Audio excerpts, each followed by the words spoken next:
자, 정치 이슈 살펴드리겠습니다. 조차가 파헤친다. 한국정치학회 이사시죠. 조경근 교수, 부경대 정치외교학과 차주건 교수 스튜디오에 함께합니다. 어서 오십시오. 어서 오십시오. 예, 이제는 좀 대진표도 나오고 뭐 뭔가가 조금 윤곽이 드러나면서 두 분이 하신 말씀이 좀 더 많아질 것 같은데, 그래서 오늘은 개별 그 선거구를 좀 특정해서 여러 말씀을 좀 나눠보겠습니다. 일단 낙동강 벨트를 쭉 한번 살펴볼 텐데 북구 갑부터 한번 가보겠습니다. 전체에서 더불어민주당 후보가 서병수 국민의힘 후보를 오차범위 밖에서 앞선다는 여론조사 결과가 나왔습니다. 뉴스원이 여론조사 전문업체 한국갤럽에 의뢰해서 24일과 25일 부산 북구 갑 선거구에 거주하는 만 18세 이상 남녀 501명을 대상으로 실시한 설문조사에서 내일 국회의원 선거일이라면 누구에게 투표하겠냐라는 질문에 응답자의 48%가 전재수 후보 그리고 서병수 후보 39% 지지를 받았습니다. 어떻게 보세요? 예, 저는 뭐 만덕일동이 사실 북구 갑에 이렇게 붙지를 못하면서 되게 전재수 후보가 조금 힘들 거다 이런 생각을 사실은 했었는데, 네네. 그럼에도 불구하고 저는 오차범위 밖에서 이렇게 차이가 나는 거는 저는 서병수 후보가 사실 뭐 이렇게 재배치를 하면서 그렇게 된 부분들이 있어서 저는 그런 것들에 대한 어떤 반감 뭐 이런 것들이 조금 작용하지 않았을까. 그리고 전재수 후보가 사실은 되게 재선 의원을 지내면서도 지역구 관리를 굉장히 잘한 걸로 정평이 나 있습니다. 네네. 그래서 그 지역구 관리의 어떤 결과 이런 것들, 그리고 지역 밀착적인 그런 공약들도 되게 많이 실천을 했고, 또 후보 그 공약 실천율이 거의 90%에 가깝다고 그러더라고요. 네네. 그런 것들이 아마 작용한 결과가 아닐까. 그래서 뭐 대체적으로 북구갑은 아마 전재수 후보가 조금 더 유리한 어떤 득표력 을 가져가지 않을까, 끝까지 뭐 그렇게 예상을 합니다. 그러니까 상대적으로 뭐 부산 같은 경우에 민주당이 좀 앞서간다라고 하는 느낌이, 그런 또 결과가 나오는 부분을 보면은 그러니까 굉장히 오랫동안 관리를 해온 분들이죠. 예, 근데 예. 상대적으로 국민의힘 같은 경우에는 약간 전략공천 같은 네, 그런 부분들이 있어서 그 처음에 이제 그 조금 여권에 유리한 그런 전반적인 분위기가 있을 때는 해볼만하다. 혹은 뭐 이길 수도 있겠다 이랬지만은, 그러나 여러 가지 변수들이 작용을 하면서 역시 토착 굉장히 오랫동안 거기를 관리해온 분들이 네네. 역시 그 우세를 드러내는 그런 경향을 보이고 있습니다. 예, 정말 뭔가 이제 센 후보라면 둘 중에 하나거든요. 정말 센 후보를 보내든지 아니면 아예 정말 약한 후보를 보내서 이슈에서 지우든지. 근데 어쨌든 서병수 후보를 보냈다는 거는 한번 붙어봐라. 센 후보를 보낸 거죠. 예, 선수 후보 정도면 센 네, 부산 센 시장을 후보죠. 지내신 네. 분인데, 그러니까요. 가장 센 후보를 보냈는데. 시장 정도 지내면은 네. 뭐 득표력이 굉장히 있다고 봐야 되는 거죠. 그렇죠. 그런데 제가 볼 때는 전재수 후보가 갖고 있는 득표력이 훨씬 더 강하고, 그다음에 저는 무엇보다도 거기에다 플러스 이번 선거는 어떻게든 정권 심판에 대한 어떤 기대치 이런 것들이 굉장히 많이 조성된 선거이기 때문에 그런 어떤 밑바닥의 정서들이 저는 작용한 결과다, 그렇게 풀이를 해야 될 것 같습니다. 그러니까 정권 심판으로 안 가려고 여당이 애를 많이 썼죠. 예. 그런데 네네. 결과적으로 이제 그 대통령실 같은 경우에 실수들이 우리가 다 아는 두 가지의 그 실수들이 마지막에 나오면서는 민심이 상당히 돌아선 부분이 있죠. 네, 뭐 이종섭 한상무 논란. 네. 그것도 여전히 좀 뭔가 뭐 마무리를 했다고 하는데 국민들 정서에서는 여전히 계속 저는 그 진행해 마무리하는 방식들이 국민들 누구나 봐도 야 저건 진짜 좀 아니다 하는 방식을 그냥 형식적으로라도 보여주고 있으니까 저는 네네. 기술적인 접근들도 좀 잘못하고 있다, 여당에서 그렇게 봅니다. 그 시간도 놓쳤죠. 사실은 거의 즉각적으로 됐어야 되는데 예. 약간 뭐 우리 표현으로 질질 끌다 가는 그런 형식이 되니까 별로 그렇게 느낌이 좋지 않았죠. 알겠습니다. 예. 그리고 이제 북구 을 얘기를 좀 해볼게요. 네, 부산 북구 을에 거주하는 만 18세 이상 자, 남녀 500명 이거는 그 다 대상으로. 얘기해야 돼요. 예, 부산일보 예. 부산 MBC가 KSOI 주식회사 한국사회연구소에 의뢰해서 지난 18일부터 19일까지 부산 북구 을에 거주하는 만 18세 이상 남녀 500명을 대상으로 실시한 여론조사에 따르면 국민의힘 박성훈 후보가 45.6%, 더불어민주당 정명희 후보가 44.1%로 집계됐습니다. 요게 저 선거 방송. 그거 언제 좀 없으면 안 돼. 아니 그러니까 이 아까운 시간에 이게 의뢰한 회사와 그 조사한 것과 이게 날짜 그렇죠. 그리고 네. 이제 얼마 했는지 요거는 해야 되거든요. 45.6%를 얻은 국민의힘 박성훈 후보, 그리고 더불어민주당 정명희 후보가 44.1% 굉장히 붙어 있어요. 네. 예, 어떻게 보십니까? 뭐 저는 되게 정말 접전지다 이런 생각이 드는 거고, 박성훈 후보가 사실은 뭐 한때는 부산시장 후보 물망에 오를 정도로 그렇게 인지도가 있으신 분이고 네네. 그럼에도 불구하고 저는 이렇게 붙어 있다는 거는 저는 북구 전체의 어떤 분위기가 북구 갑의 영향도 받고 뭐 그런 부분들 그다음에 만덕일동이 또 이쪽으로 오지 않았습니까? 그래서 예, 조금 예. 유리한 부분들도 있고 이런 것들이 좀 복합적으로 좀 작용한 결과가 아닐까. 그리고 구청장 출신이라는 게 이게 무시 못하는 부분들입니다. 맨날 구청장 4년 하면서 되게 평가도 좋았고 특히 정명희 후보 같은 경우는 구포 이제 개시장 그걸 갈아엎지 않았습니까? 네네. 이런 부분들에 대한 어떤 행정 능력 이런 것들이 조금 평가받는 부분들이 반영되지 않았을까. 그래서 뭔가 탄력을 받고 있는 후보인 거는 명확하다. 그래서 박성훈 후보가 지켜내기가 쉽지 않고 또 박성훈 후보가 자랑할 거는 결국 내가 대통령실에서 근무했다, 윤심을 얻고 있다 이런 것들이 사실 자랑 포인트가 돼야 되는데 지금은 그런 것들이 오히려 자랑 포인트를 아니고 마이너스 포인트로 작용을 하는 부분들 이런 것들이 좀 전체적으로 이런 박빙의 승부를 낳는 결과가 아닐까 하는 생각을. 아까 드린 말씀처럼 뭐 토착적인 거냐 아니면은 여러 가지 부산시에서나 아니면 정부에서 능력을 발휘하는 그런 사람이냐 이런 건데 역시 가장 큰 거는 그거였죠. 대통령실의 그 역할을 했기 때문에 예. 그다음에 이제 국회의원을 하는 동안에 여러 가지 힘을 쓸 수 있을 거다라고 하는 그런 부분에 있어서 아까 드린 그런 변수들에 의하여서 굉장히 역량이 약화되었다라고 보는 겁니다. 그 이분이 사실 밀려서 오신 분이죠. 원래는 해운대 갑에 갈 것처럼 하다가 이게 부산진 갑으로 또 밀렸다가 거기서도 자기 자리를 못 잡고 북구까지 밀려오는 그 모습이 결국은 북구 주민들 입장에서는 북구 의뢰 주민들 입장에서 이건 뭐지 하는 생각을 좀 갖게 만드는 부분도 있는 그러니까 거죠. 전체적으로 배치라고 하는 그런 단어가 굉장히 안 좋았던 것 같아요. 예. 국회의원 후보들을 여기 예. 배치하려고 했다가 또 저쪽으로 보냈다가 이런 것들이 굉장히 저는 좀 실패했다라고 보는 거죠. 그러니까 적어도 후보에 있어서는. 공천에서는 그런 얘기 재활용 공천 네, 네, 이런 네. 얘기들이 네. 굉장히 많이 나왔거든요. 뭔가 감동을 주는 공천 이런 모습들을 전혀 만들어내지 못했어요. 그러니까 처음에는 좀 감동적이 왜냐하면 서병수 후보 가고 뭐 조혜진 후보 가고 김태우 후보 가고 막 이래가지고 네. 뭔가 국민의힘이 이게 중진들이 먼저 나서서 장제원 후보 출마 선언하고 이러면서 했는데 결국은 이제 나머지 지역구 새로 생긴 지역구 이런 것들을 공천하는 데 있어서 그리고 이제 공천 탈락한 이후에 그렇죠. 공천을 대응하는 그런 모습들 그래요. 자 그러면 4구가 또 좀 재밌습니다. 4구 갑 네.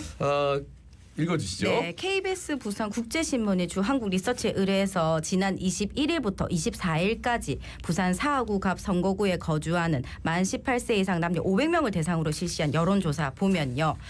더불어민주당의 최인호 후보가 50%, 국민의힘 이성권 후보가 39%로 집계됐습니다. 여론조사 최인호 후보가 큰 차이로 지금 앞서고 있는데 어떻게 보십니까? 저는 그 최인호 후보가 사실은 이성근 후보도 만만치 않은 분이거든요. 네, 네. 그다음에 거기 있던 김척수 예비 후보하고의 경선 과정에 통해서 조직적인 결합도 잘 해낸 것처럼 보이고 그럼에도 불구하고 현역 의원을 따라잡지 못하는 부분들 이거는 저는 최인호 의원도 되게 지역구 관리를 좀 잘한 그런 그 표시가 나는 거다. 뭐 그렇게 좀 해석할 수 있을 것 같고 이 지역은 전체적으로 이 스탠스가 그대로 유지될 가능성이 조금 저는 있지 않을까 그렇게 조심스럽게 예측을 해볼 수 근데 있을 것 같습니다. 21대를 생각해 보면은 거의 200여 표 차 신승했거든요. 새벽 그렇죠. 3시에 뚜껑 네. 다 연 다음에 이제 결정이 됐단 말이에요. 여기는.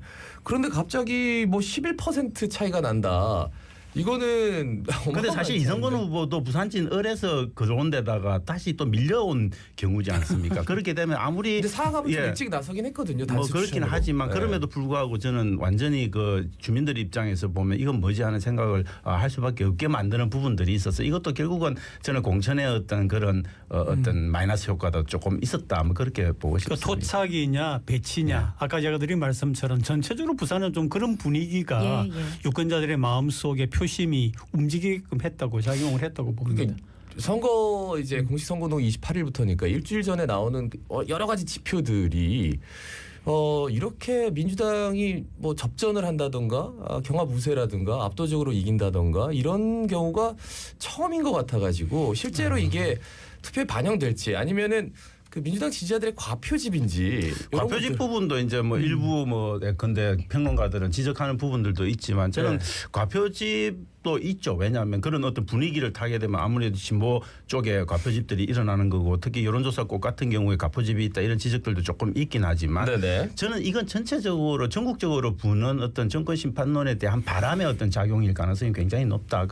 그래서 어떻게 보면 저는 그 바람의 깊이라고 하는 게 이게 전부일까라고 하는 생각을 갖게 할 정도로 밑바닥 정서들이 조금 움직이고 있는 부분들이 저는 반영된 결과일 가능성이 있지 않을까 그렇게 조심스럽게 예측은 합니다만 그럼에도 불구하고 부산은 부산이니까 네. 마지막까지 좀 지켜볼 필요는 있다 그렇게 봅니다. 그래서 저는 결국은 3단계로 이 표심이 움직인다라고 보고 있는데 지금 이제 2단계를 지났거든요. 첫 번째 단계는 세팅을 하는 과정에서 여당 같은 경우에 한동훈 비대위원장이라고 하는 새로운 인물에 대한 관심이 굉장히 표심을 끌었고요. 네. 그다음에 두 번째는 대통령실의 여러 가지 문제들이라든지 또는 역시 토착해 있는 그런 분들의 영향력 같은 것이 2단계였고요. 내일부터 본격적인 선거전이 시작되지 않습니까? 예, 예. 이게 이제 마지막 단계에서 이런 1, 2단계에 있었던 것들이 결국은 결판이 나는 그래서 3단계를 지켜볼 필요가 있다라고 봅니다. 네, 네.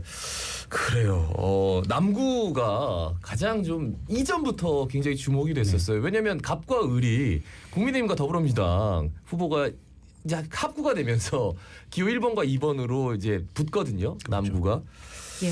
그 굉장히 좀 선거구 획정이 좀 늦어지기도 했는데 일찌감치 둘이 붙는다라는 얘기는 있었단 말이죠. 근데 이 거기 같은 경우에는 보면은 저는 옛날에 서부국 영화가 좀 제목이 생각이 나더라고요. 황야의 결투라고 그런 게 있지 않습니까? 네. 그것처럼 이제 현역 의원 둘이가 붙으니까 저는 이제 출퇴근하면서 이렇게 보면은 두 분이 남구 길에서 사시죠? 네네. 인사하는 걸 두 분 다 보고 있습니다. 아. 보고 있는데 전국적으로 이런 경우 왜 이런 찾기가 경우가 어렵습니다. 없죠? 왜냐하면 이게 학구가 되면서 현역 의원이 자기 지역구에 네, 기반을 두고 이렇게 싸우는 경우는 정말 찾아보기 처음입니다. 어려운데 유일합니다. 엄청나죠. 예, 이건. 부산 그래서 남구가 전국 예. 8도에서 유일해요. 예, 저는 그 여기서 아마 민주당 박재호 의원이 뭐 이렇게 승기를 잡아 나가고 이런 모습들이 보여지면 전체 부산 선거판에도 영향을 미칠 가능성도 있고 뭐 굉장히 중요한 선거구의 하나다 그렇게 봅니다.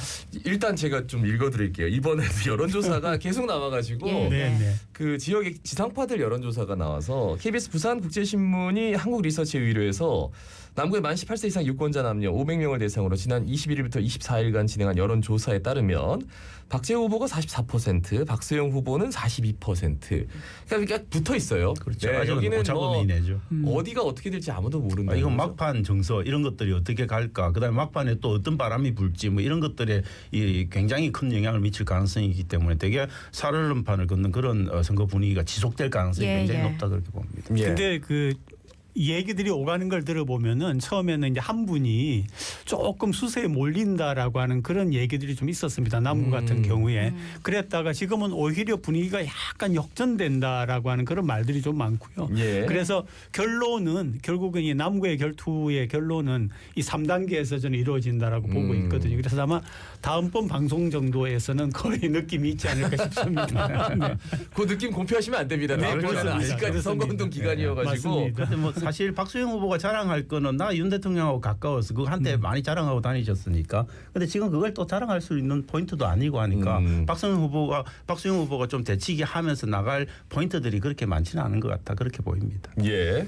연세구가 또 굉장히 독특한 지역구가 됐어요. 있을 수 없는 지역구죠. 그러니까 3파전 후로 흘러갈 것 같았는데 진보당과 더불어민주당이 전국 최초로 단일화를 했는데 네. 또 유일하게 진보당 후보가 단일화 후보로 나서게 됐습니다.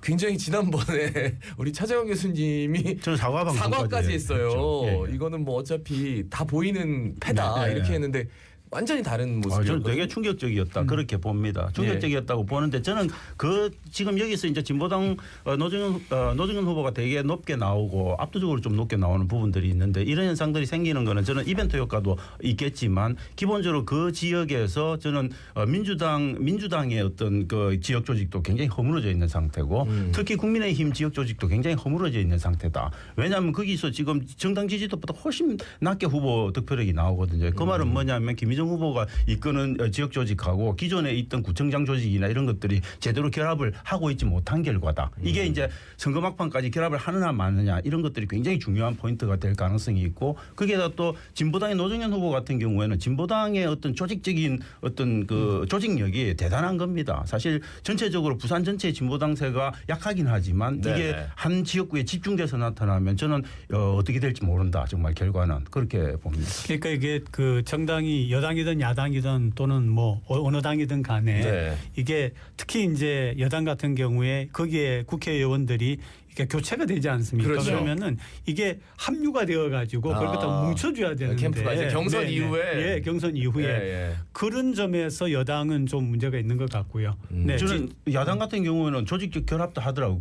공동선대위원장 또 이성문 예비 후보가 또 맡아주고 네네. 이런 것들을 보면 전체적으로 민주당과 어떤 그 진보당 간의 단일화 이런 것들이 되게 성수 효과를 만들어내고 있는 거 아닌가 하는 생각을 하게 됩니다. 근데 어쨌든 진보당 같은 경우에는 조직력의 힘이라고 하는 것을 보여준 그런 결과가 아닌가. 그런데 그럼에도 불구하고 연제구는 대단히 보수세가 강해서 막판에 어떻게 보수 결집이 결론은. 일어날지 이런 네. 것들을 좀 조심스럽게 지켜볼 필요가 있다. 경선 그렇게 이후에 이제 봅니다. 후유증을 극복하고 뭔가 그렇죠.